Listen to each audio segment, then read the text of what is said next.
ভালোবাসি ভালোবাসি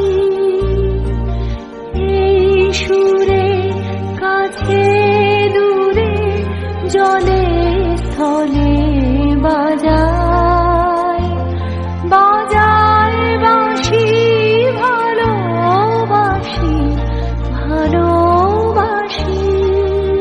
এই যেন এক অপূর্ব একটা পরিবেশ, যা রোমাঞ্চকর ঘড়াই বাড়িতে আমরা বেহালা অঞ্চলে তুলে ধরেছি। অনেক ক্ষেত্রে আমরা যখন কোনো পুজো মণ্ডপে যাই, এইভাবে আলোর ছোঁয়ায় যেভাবে মন ভরে যায়, আমি বলবো বেহালা অঞ্চলে একটিবার যদি আপনারা আসেন, সেই আলো বৈচিত্র্যের খেলা এবং যেন কার্পেন্টারি ওয়ার্কের বৈচিত্র্যময় এক রঙের সামঞ্জস্যে ভরে উঠেছে এই বেহালা অঞ্চলে গড়াই পরিবারের সমস্ত ফার্নিচারগুলি।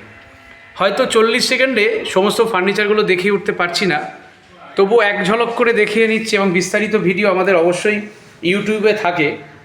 আজ যেন কেমন এক মনটা ভারাক্রান্ত, কারণ আমার আর আগামী দিন মাস সপ্তাহখানেকের মধ্যেই আমার এই প্রজেক্ট হ্যান্ডওভার। তখন আর মনে হয় এই প্রজেক্টে আসার আগে কিন্তু বোধটা থাকবেই। আবার নতুনভাবে নতুন করে আবার একটি সাজিয়ে তুলব আপনাদের বাড়ি। বলবো, যারা এখনও ভাবছেন আপনার বাড়ি কোনো একটি ইন্টিরিয়ারকে দিয়ে করাবেন, আমি বলবো স্পেস হোমের ফিটার এবং স্পেস হোমের কারিগর যারা আছেন, সেটি শুধুমাত্র ইলেকট্রিক্যাল নয়, আমি বলবো কার্পেন্টারি নয়, কালার নয়, সব মিলেমিশে একত্রিতে যেন এক বৈষম্যের রামধনুর চারিত্রিক বৈশিষ্ট্য ফুটে উঠেছে এই আমাদের কারিগরদের হাতের ছোঁয়ায়। এবং ঢোকামাত্রই যে টেম্পল ইউনিটটা, আগামী দিন আরও কিছু কাজ বাকি আছে আপনাদের সামনে তুলে ধরব।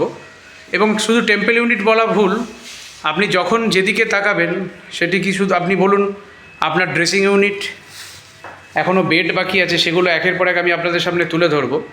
এইভাবেই এক অসাধারণ ছোঁয়ায় সেজে উঠেছে